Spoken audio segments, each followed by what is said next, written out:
Sasama sa caravan sa West Philippine Sea ay naghahanda na para magkaraban doon sa West Philippine Sea para iprotesta ang mga Chinese vessel militia.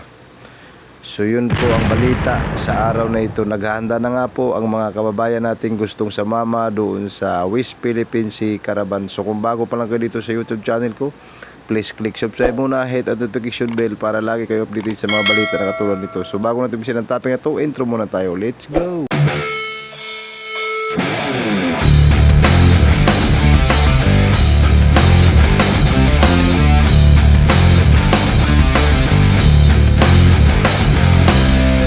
Naghahanda na nga po yung mga kababayan natin na gustong sumama sa West Philippine Sea caravan.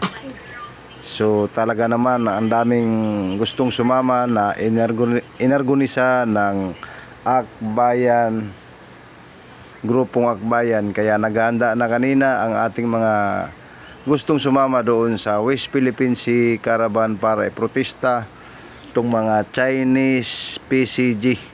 Dahil talaga namang napaka-agresibo ang mga ginawang hakbang nila. Ginawa nilang tambakan ng mga Chinese vessel militia doon sa Hulian, Philippines. Kaya nag-organisa ang Akbayan na atin ito koalisyon para mag-caravan sa West Philippine Sea para pakita na talagang porsigido ang ating bansa na atin ang West Philippine Sea. So ito nga ang pahayag, as we will support the collective commitment echoing the waves and the spirit. Christmas is not confined the festivities but resonate in our shared duty. It embodies our nation reliance on the peaceful but determined defense of sovereignty and territorial integrity.